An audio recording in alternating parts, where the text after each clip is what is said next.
All right. Gaza War Day 318. No end in sight.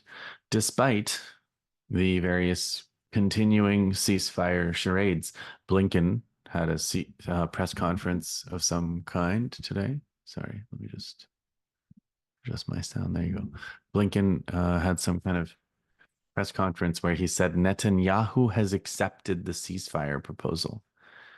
Can Netanyahu not speak? This is the second time that a US politician, I guess first it was Biden, now it's Blinken, has come forward and lied that Netanyahu or Israel has accepted a ceasefire proposal when they have not and they will not. Um, what Netanyahu has accepted is something that is totally unacceptable to Hamas. This is not a deal. And then Blinken said, so Hamas has to sign. Oh, do they? Do they have to sign? So the ceasefire agreement that Blinken said Netanyahu has accepted, Netanyahu didn't say it on his own behalf, but Blinken said it, is that the usual proposal that Israel keeps bringing up, which Hamas keeps rejecting, that Hamas gives the hostages back. There's no real ceasefire. Israel resumes the war when they want and occupies three parts of Gaza. That's not going to fly. Has repeated, we're not going. We are happy to accept the July proposal that Biden made, which was basically the framework for the agreement from back in November. There are hundreds of thousands of Israelis demonstrating.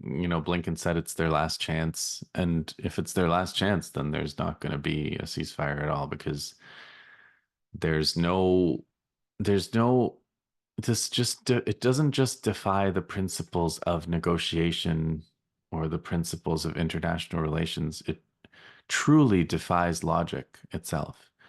The idea is that you can have an agreement without the parties being present. You can have an agreement despite the both sides having a totally different idea. You can have a ceasefire where one side doesn't cease firing. It's just the meanings of words, the logic of sentences are all just being given up in order to make these pronouncements. And there is one thing that I wanted to talk about. I was going to talk about it later, but it seems to come up now, which is Hamas and resistance figures have said the point of this ceasefire farce is to buy Israel time. And I don't think that's quite right because, and maybe this is pedantic, forgive me if it is, but I don't think Israel needs more time to carry out its massacres. In a sense, Netanyahu wants the war to go on forever because he doesn't want the Netanyahu faction, the Israelis, the Ben Gvir, Smotrich, the majority of Israelis in this power block. They can't really conceive of anything but the war going on forever. They can't conceive of giving up the Palestinian prisoners, the 10,000 prisoners they're holding. They can't conceive of not being able to murder and massacre Palestinians whenever they feel like it. So that's true. So there is a faction, a powerful faction of the Israeli American elite, let's call them, that wants the war to go on. There's also, I think, probably a faction of the American elite, at least, and probably the Israelis that are serious about getting the hostages back, that want the war to end. And right now, the former group is in the ascendant, and there is no prospect for the latter group that actually wants the war to be over to come to the fore, not in the current conditions, not as far as I can tell. So people who think the Americans are going to impose a ceasefire, I'm afraid you're wrong. I don't believe that just because the Democrats are having an election or having a DNC or whatever it is that they're having, that's not going to be enough to force the more powerful faction right now, the Netanyahu faction of the American Israeli elite, to change course.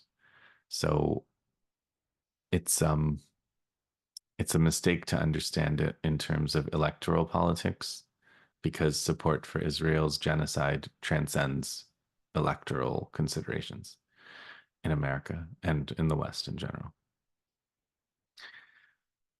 The ceasefire negotiations have also gotten even weirder in the sense that the Israelis went to Egypt and they were trying to get a deal with Egypt to agree to Israeli control over the Rafah crossing.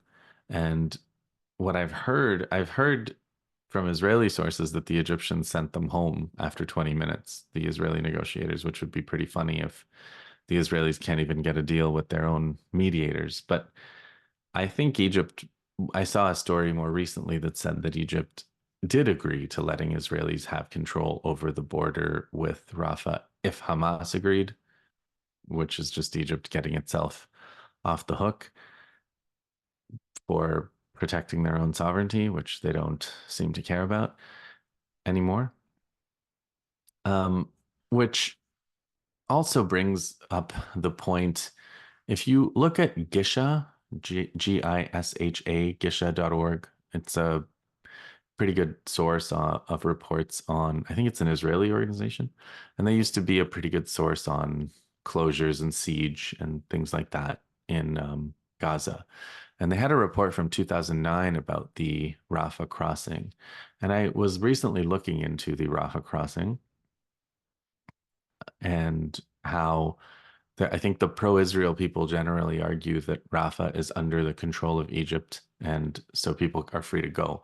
Most of the time in the past 20 years, the Rafah crossing has been closed on Egypt's side. They open it every once in a while. They open it very little and very infrequently, and there's a lot of corruption, as people know. During this war, corrupt Egyptian authorities and business have been shaking down Palestinians for leaving the genocide zone to the tune of thousands of dollars every family. Now that's not possible because the Israelis are controlling that border. The Egyptians have essentially handed the Israelis the control of that corridor, the Philadelphia corridor. But prior to that, the Egyptians were the ones flooding the tunnels, destroying the houses, attacking and keeping the border closed. And were they doing that for their own interests? I've been talking to some people who were telling me that it was for their own interests, but let's remember that the biggest Egyptian interest since Anwar Sadat is keeping the Americans and the Israelis happy. So if that's their interest, then sure, you can say that it's in the Egyptian interest to do this. But what they've been doing is on Israel's behest, keeping the border closed on behalf of Israel so that Israel could maintain that starvation, siege, and sanctions situation that they have maintained on Gaza since 2005, just kind of gradually making it more intense and squeezing and squeezing and squeezing. And now, of course, we're at famine, polio, plagues, and the Israelis couldn't be happier, nor their supporters. So, in practice, that all of the borders, including Rafah, have been under Israeli control, and the Egyptians are trying to hand that over to Israel now, but the Palestinian resistance is not going to agree to that. So, we'll have to see where that goes. That also reminds me, there's an analyst who's been on Free Palestine TV. I'd highly recommend him. Ali Jazini. He's a young guy, very smart guy from Lebanon, and he's a military analyst of this war and the resistance. And he had a really interesting Twitter thread in Arabic. I just translate. I read a bit of Arabic, but I'm not that good. So I was clicking through and translating each one. And Ali Jazini, he was talking about how the reason the resistance the resistance victory now, a resistance victory now, he was saying, means preserving Hamas in power at all costs and winning a ceasefire. He says that would be their interest, preventing a regional war. Israel will be in a worse. Israel isn't in a great position to fight a regional war, even with the Americans on their side, but it's in their interest now to try to provoke one because of all of the losses that they're suffering through attrition. But if the resistance were to have to fight this war now, or if they lose this war now, Ali Jazini projects, he was saying that the next time they fight, the Israelis will have some of these Arab regimes like Egypt or Saudi Arabia or Jordan actually fighting on their side. So he said, the resistance will be facing in the future, if this round is not won, they'll be facing a joint Arab Israeli military intervention or invasion of places like Yemen, Iran, Lebanon, Syria. And that is, I think, a perceptive comment. That's a better way to understand the role of these Egypt, Jordan, and Saudi, especially, rather than saying, why aren't they helping? It's actually more probably to the point to look at what is stopping them from intervening directly on Israel's behalf or intervening more directly because they're already supplying, they're already providing bases, they're already providing services in terms of shooting down missiles and attacks from Iran. So that's the real that's the real issue that I think Ali Jazini calls our attention to in his Twitter thread that I hadn't certainly thought of before, which is you need to understand these Arab regimes, Egypt, Jordan, Saudi, the UAE, etc., as enemies, not as weak or subdued partners or neutrals of the resistance, but outright enemies of the resistance and part of the US Israeli axis, I guess, or alliance. So that's also an interesting point and an interesting take from there. Let's keep going. In terms of our free speech report, it's been a great week for the Western bastions of free speech. They apparently arrested fellow YouTuber Richard Medhurst. They took the cradle off of Meta completely. Scott Ritter's house was raided by the FBI, and Bassem Youssef, who we all watched debating Piers Morgan and kind of striking a sarcastic tone with Piers Morgan at the beginning of the war, he was just kicked off of Twitter with his 11 million followers on Twitter, and he just got kicked off of Twitter altogether. So great great job in terms of censorship and message control to the West. Um, as my co-author Joe Emersberger writes, free speech is an absurd idea. It's never happened. No one grants it, but it is certainly a propaganda tool that the West likes to use, that supposedly there's free speech in the West. There isn't. And whenever there's anything at stake, and especially when it comes to Palestine, there certainly isn't. Um, Gustavo Petro in Colombia, he just cut off coal. He said he's not going to be, Colombia won't be supplying coal to Israel. In 2023, Colombia supplied $450 million of coal to Israel, 26% of Israel's electricity. There are plenty of other suppliers of coal, but it is an interesting precedent that they're it could make a difference in terms of decisions by some of the other suppliers of things. Um, they're not as principled on this issue as Gustavo Petro. Gustavo Petro recently took a disappointing stand on Venezuela. Venezuela has always been very supportive of the Palestinian cause and the resistance, and Petro is out here telling Venezuela they need to have their election over again. Um, but whatever. I'm not here to talk about that. There is, if you're interested in Venezuela, you can read my book with Joe Emersberger about it called Extraordinary Threat. We also did an audio podcast about it. Let's get back to this war. Gaza. Okay. So in Gaza, There's been a number of massacres since I saw you last. They murdered a kid by quadcopter. You may have seen footage of an Israeli sniper shooting a horse. The brave Israeli army shooting horses from windows. Their artillery shelling of a shelter for the displaced, another massacre in Shati camp. And someone showed a statistic that said that 50% of deaths of Palestinians have been in safe zones. So the Israelis tell people to go to safe zones and they kill them. 50%, if that's true, if that's correct, that means it's absolutely equal whether you go to a safe zone or not. You're equally likely to be killed in a safe zone or in an unsafe zone, in a designated zone or not a designated zone. Deir el-Balah, the Israelis are telling them to do evacuation orders. Deir el-Balah is where many people have moved from Rafah. Remember when Rafah was invaded back in May, people were saying, where are people supposed to go? A lot of people went to Deir el-Balah.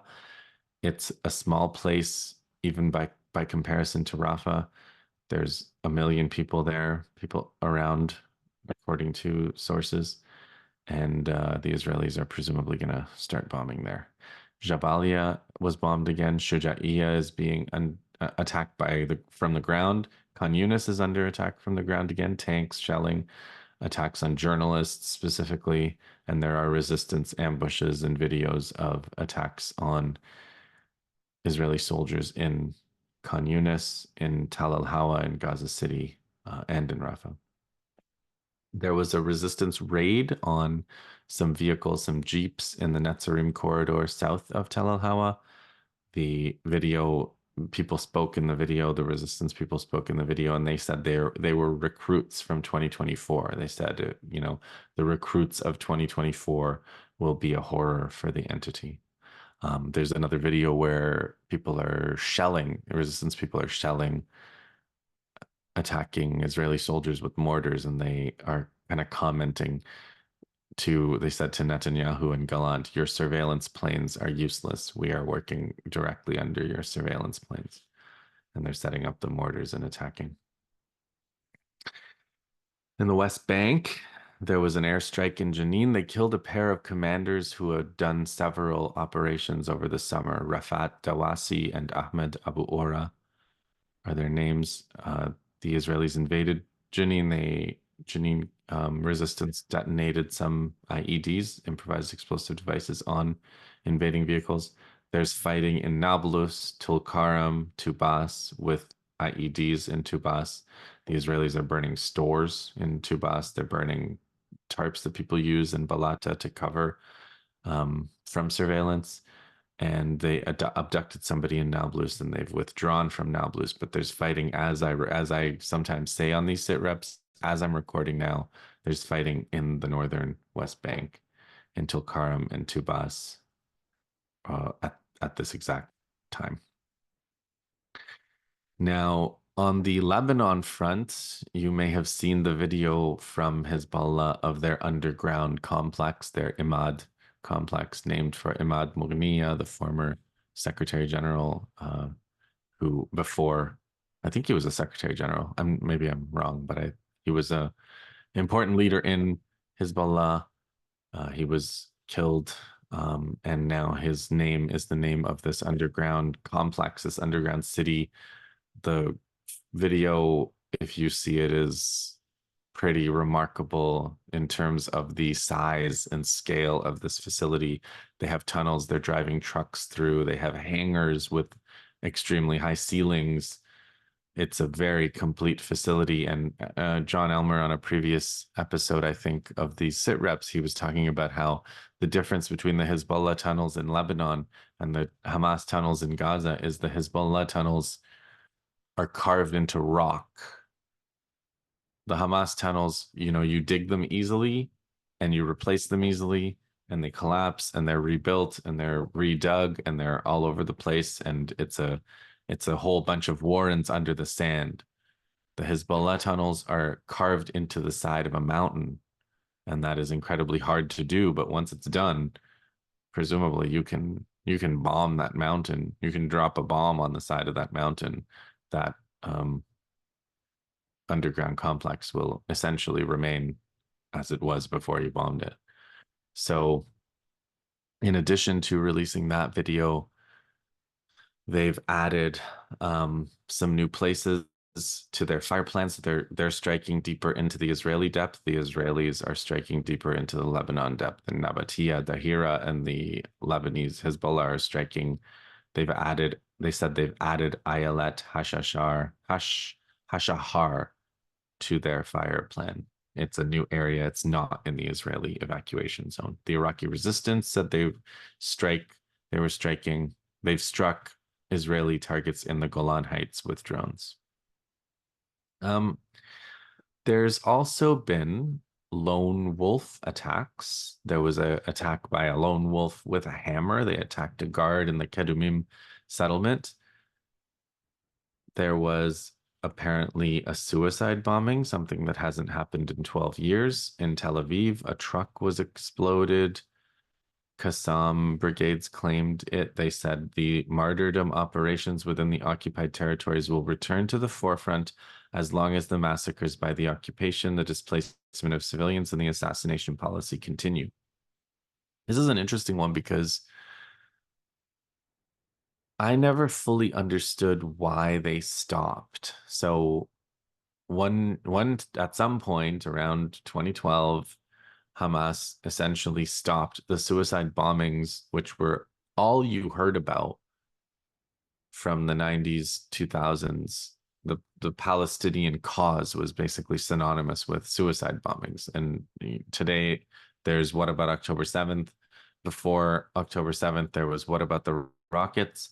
And before what about the rockets was what about the suicide bombers? That was the argument that the pro-Israel side would make. And what about the suicide bombers? These were bombings of civilian targets, buses, and often, buses, cafes. You would hear about weddings. You would hear about these different bombings of civilian targets. And it was, like the most devastating tactic in terms of loss of Israeli life during the 2000s and the 90s, as far as I know. I could be wrong, but I'm fairly confident that that's the case. There were hundreds of Israelis who were killed in suicide bombings in this period. And at some point, they stopped. And basically, Hamas said, we're not doing those anymore. And it was unclear at the time whether it was because Israel had done something different, had managed to impose strict enough security measures that people couldn't get through, or they couldn't get the explosives through, or something like that, or whether Hamas had decided to invest their resources in different weapons, developing a conventional threat instead, and a conventional force, which is, I think, where they've gone. So because it was a little bit unclear why they stopped, I also don't know exactly why they've restarted. Now, um, it could be that they've concluded that not doing this hasn't helped them, and doing this is not going to hurt them in terms of their political cause. Or people used to say that the suicide bombings were counterproductive because the martyrdom operations, whatever you want to call them, were counterproductive because they unified Israeli society against them, and they weakened the peace bloc in Israel, and they weakened the case for the two-state solution. And so if all of those things are gone, the Israeli peace bloc is non-existent, the two-state solution is obsolete, and the Israelis are as unified behind genocide as any group of people in history has ever been. Perhaps that's the calculation, that this is not going to do any damage to any of those things. And at the same time, on the other side of the ledger, it will create more uncertainty, more fear of being there, more desire to leave Israel for greener pastures than prior. So who knows? I don't know. It's hard to say, but that would be the calculation or something along those lines. Maybe they'll say more. Maybe maybe Israeli security will mm, get higher, and this will just be one truck bombing, um, and that'll be that, and it'll be a one-off. So we'll have to see how that develops. Um, I could stop there and make it a short one, but there's something I wanted to discuss. I used to do what were called deep dives in between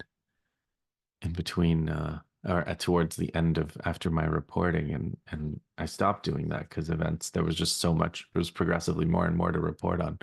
But there was an idea I wanted to pursue for a while now, which is whether Israel could actually have won this war. So we're 10 months or 11 months in now, and it's very clear that the resistance had a plan for fighting the Israelis, a plan for destroying their armored vehicles specifically, and fighting their infantry from attack tunnels.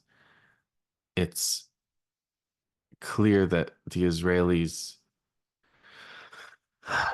um, haven't wanted to fight that infantry battle. For the most part, they've just focused on murdering civilians from the air and tightening the siege to try to starve the Palestinians to death. So the question is, if Israel's objectives were to free the hostages to defeat Hamas, could they have done that? And the answer is yeah. I think it's humanly possible to dislodge an enemy ground force from a fortress, even a massive fortress. But what they would have had to do was go into the tunnels and take the tunnels, progressively take the tunnels. And those tunnels were built by the resistance, that they would have to be mapping the tunnels as they went. And the tunnels would be booby trapped, and the tunnels would be full of ambushes, and there would be ambushes around every turn. And the Israelis could numerically overmatch and possibly even in firepower terms overmatch the resistance in the tunnels, but the casualties would have been far larger. The Israeli casualties would have been really, really, really, really large. And would the Israelis have been able to do that? Would their society have been able to absorb that? And I don't know. It's possible. They would not have, if they had chosen to do that, if they had said we're going into the tunnels to fight Hamas in the tunnels. We're not going to do aerial bombardment. We're not going to bomb everything. This is a war between us and Hamas.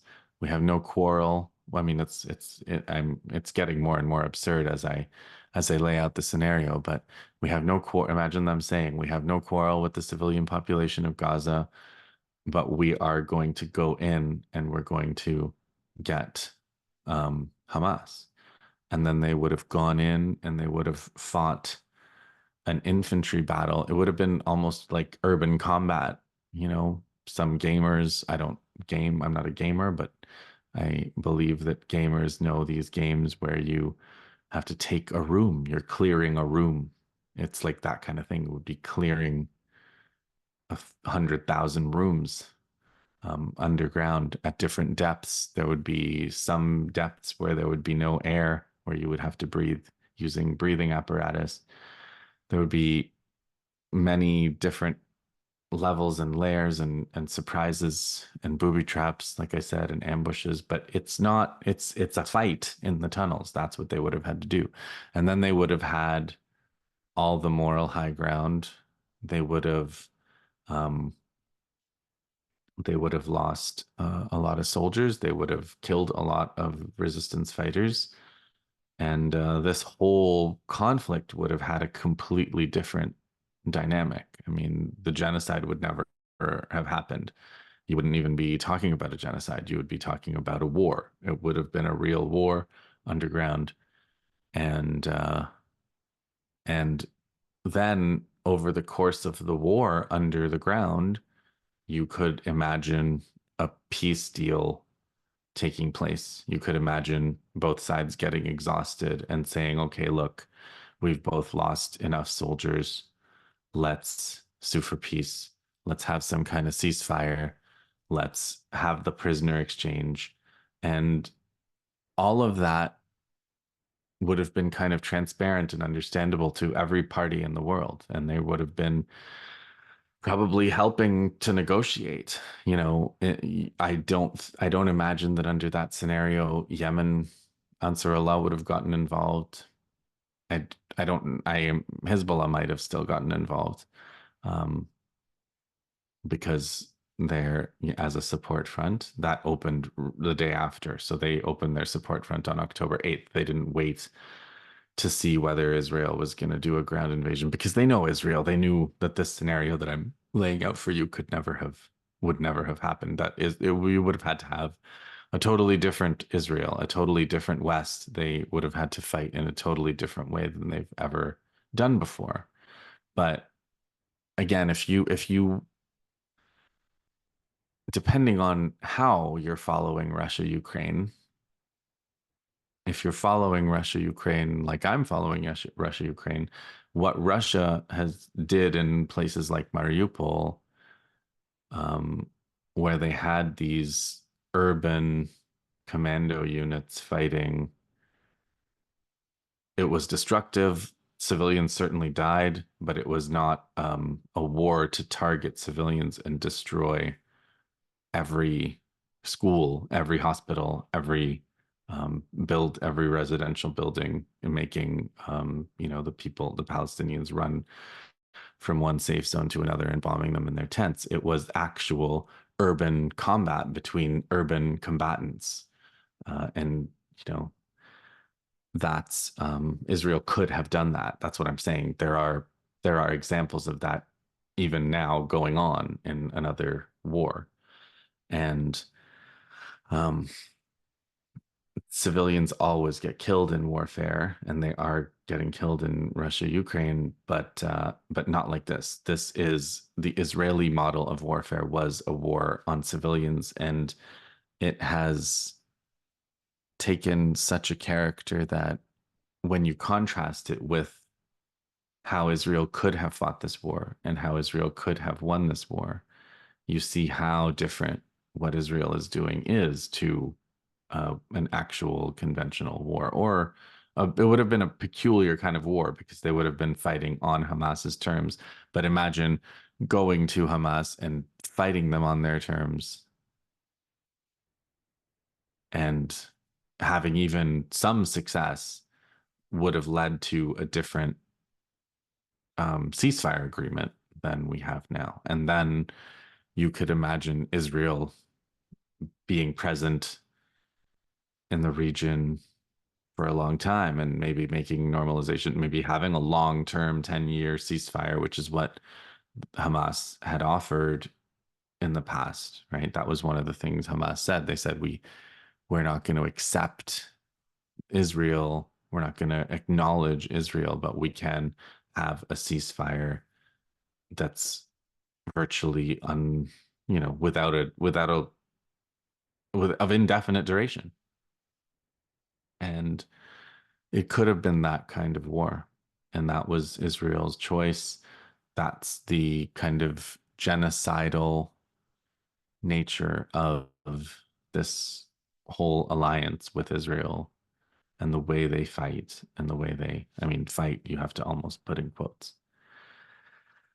So Um, yeah, I had wanted to kind of imagine that counterexample with you in a video at some point. So here we are. Um, you can kind of clarify current events sometimes by looking at a counterexample. Sometimes the present becomes more clear. And all this time, we are, still in this in-between period before Iran's reply. And I think to bring Russia back into it, I thought when I was talking to John a couple days ago that Iran was waiting for this peace summit to be over. Now, I actually think Iran is probably waiting for technical reasons.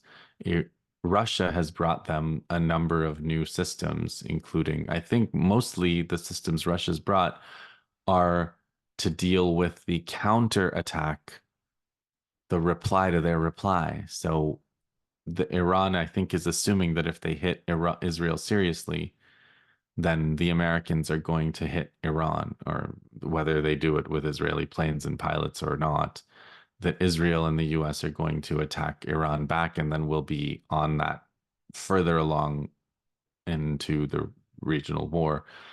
And the Russians have provided systems to try to defend Iran against that counterattack.